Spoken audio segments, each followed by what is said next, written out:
So, as I've been telling all of you, the Earth is shaped like a cupcake.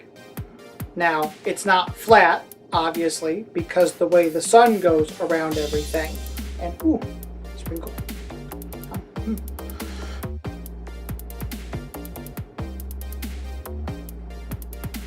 And the Earth isn't round. Ooh, another sprinkle. And the Earth isn't round because, well, cupcakes aren't round. But, see, we have to worry about our Earth because we are destroying the Earth. We are destroying the forests. We are destroying the creatures of the Earth. And also, we have to worry about stuff coming in from space and attacking the Earth, like methane gas from space cows. And you see, as the little thin layer that protects our world goes away, the protection of our Earth is destroyed. And eventually, that layer goes away. And then, who knows what will happen to our world.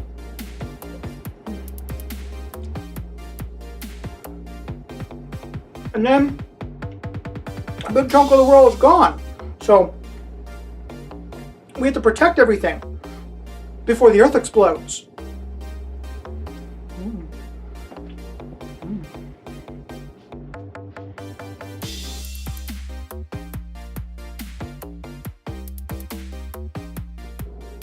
Before the Earth Explodes is a game for 2 players where you are battling to save humanity and possibly beating up your opponent in the process. But you are trying to be the one that is valiant and succeeds at saving the entire human race. So to start off the game, everybody is going to choose one of the colors. I have this orangey color, and I have this maroon color, which happens to be the same color as my mat here, which is fantastic. And you're going to set out all the components here. Everybody gets 2 little tracker ships. Everybody gets cards A, B, C, and D. And then you're going to have this card here, which is a tiebreaker card, and you're going to set this to whoever is the tallest player. You can give it to them. I like to kind of have it right out here in the middle. So let's say that the orange player currently is the tallest player. Then you're going to have all of these resources here, and you're going to go ahead and put them in a bag and draw them. Well, I didn't get a bag with mine, so I'm just going to use this lovely Cloak and Meeple / Punchboard Media bag. So I'm going to throw all of these right into here and give them a good little jiggle. And then every player is going to get 2 random resources. So player over here got a white and a clear, and then this player over here gets a white and a clear as well. And then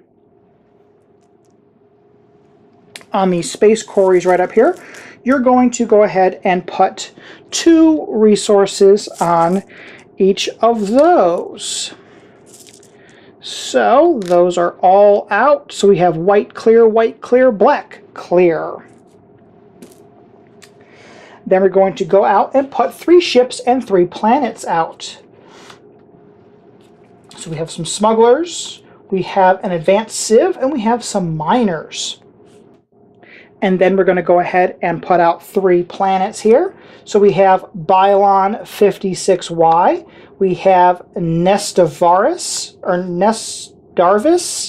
and we have Terra. Now, how the game is played is you are, of course, competing with your opponent, and you're going to take your cards A, B, C, D. You're going to choose one and place that face down in front of you. Your opponent will do the same thing. You will both flip, and you will both take your actions if possible.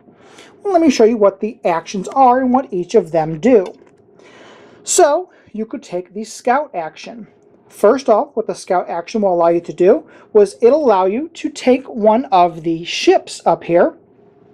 And when you take one of these ships, you immediately get the action on that, or some of them will give you a victory condition to give you a way to win the game.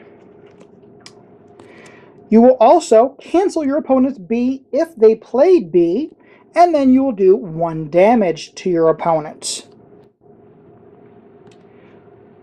So once all of those have been done in phase 1, and then your opponent takes their phase 1, of course, then in phase 2 of that phase is you get to do the bottom portion of the card, and this says you get to go up 1 on the technology track.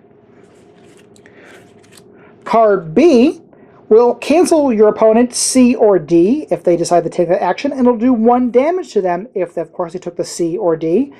And then, in the second phase of the round, you will get to do C or D, whichever your opponent chose to do. The C card doesn't cancel or damage anybody. This is just the Occupy card, so you don't get to do anything in phase 1, but in phase 2, you will get to go ahead and colonize or occupy one of the planets that are out, but you could do that at a cost of 2 less than what is currently printed on the card. Then there is D, which is mine. And D cancels A and damages your opponent if they played A, and this will allow you to take 1 resource from each of the space quarries that are at the top of the board. So you will look over the board and decide, what do you want to do? Do you want one of those ships, or do you want to start damaging your opponent? What is it that you're trying to do? At the beginning of the game, there isn't too much to do, so you're trying to decide what it is that's going to best get you kind of your progress. So let's just say I wanted to go ahead and I chose A. So I'm going to place my A face down, and then my opponent is going to choose a card, and they are going to place that card face down. So let's just say they chose that card there. Then we're going to go ahead and flip our cards over.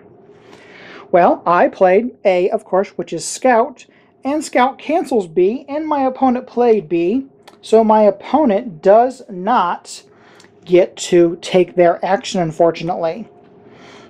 So we'll follow along here. A says I get to Scout, so I get to take 1 of these cards up here. And let's see here. So if I wanted to take the Smugglers, for instance, if I take the Smugglers, I get to take a white, a clear, and a black resource immediately from the supply. If I take the Advanced Civ, I get to take any 2 resources of my choice from the supply. Or, if I take the Miners, I get to collect all the resources on one of the space quarries. Well, right now, since this one will give me 2, this one will give me 2, and the Smugglers are going to give me 3, well, I'm going to take the Smugglers because I'm going to get 3 resources, and I'm going to diversify my portfolio. So, I'm going to go into my bag here, and I'm just going to grab a black, a clear, and a white, and add that to my supply. And then I have this ship just flying around in my awesome fleet now. And then we're going to go on to phase 2, since nobody gets another phase here. My phase 2 says my technology track, boom, goes up by 1. So I place one of my little rocket ships on my 1 there. Now, if for some reason we both chose to do A, we would both be able to pull a ship from there, and then whoever has the tiebreaker card on their side, they get to take their actions first, and then the tiebreaker will flip over to the other side, so that way it goes back and forth in case you keep on picking the same action over and over again. Once all those actions are done, you're going to go ahead and colonize a planet if you want to. So, if you're able to with your resources, you can try to colonize one of these planets out here. So, let's see here. Bylon 56Y. Some of the planets take your resources here, or some of them actually take technology. So to go ahead and colonize Bylon 56Y, that is going to actually take 1 of your technology. So I could spend my 1 technology if I wanted to. Oop, I forgot to give my opponent this damage. Boom. Make sure they have that damage on there.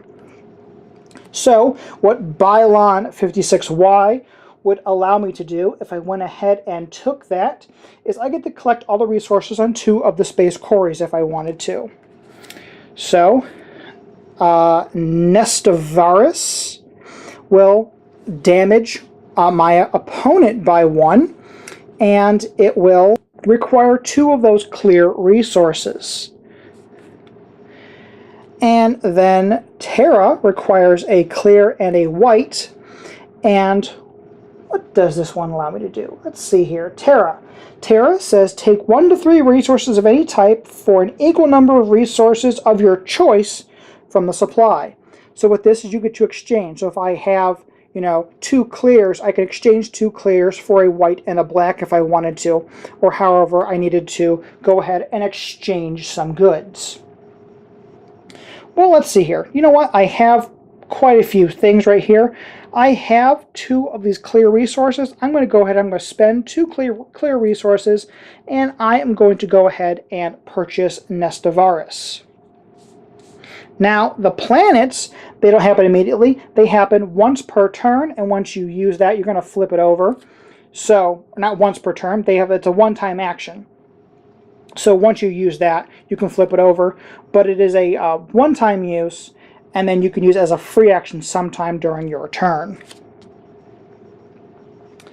Then what you're going to do is you're going to do a little bit of maintenance after all those actions have been taken. First thing you're going to do is you're going to look at all of the quarries. If the quarries are not 100% full with 3 resources on them, you're going to go ahead and reach into the bag and randomly put 1 resource on each of those that are not full.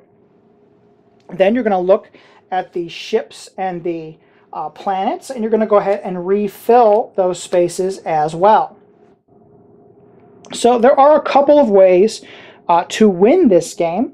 If you are the first to colonize 7 planets, if you are the first to reach 7 on your technology track, if you're able to destroy your opponent with 7 damage, or if you look here on some of these ships, they have some victory conditions. So if you're able to fulfill the victory condition, so for example, this Trade Federation ship here says that you win if you collect 10 resources. So if you are able to collect 10 resources in total, boom, you have won the game. The instructions say also to try to make this 12 or try to make it 15 for a little bit more of a challenging game. But that is before the Earth explodes. Punchboard Media, where we all bring something to the table. Pull up a chair at punchboardmedia.com. So that was a brief explanation of Before the Earth Explodes. This is a great date night game. This is a really good small game to have with you to play when you're in a waiting room or wherever you are just trying to get a quick game in. You can play this in between some other games if you're waiting for a larger game to finish up, or waiting for more players for if you want to play that said larger game. This is something great to throw down for 2 players, just to have a little bit of that strategy and trying to figure out, well, how can I best you? What cards are you playing? Oh, I think you're going to be playing the A card. I got to play the card to cancel it, even though it's not really the action I want to take. It's all that give and take. So if this looks like something that you'd be interested, down below I have a link for their Kickstarter, which is going on right now as of the time of this video. And as always, thank you so much for watching. Please do not forget to like, share, subscribe, and help support Cloak and Meeple. On my next screen, you can find my Patreon link, along with my subscribe link, and down below there is that bell, so you can hit that and know whenever there's a brand new Cloak and Meeple video. And thanks for watching. Oh, cupcakes.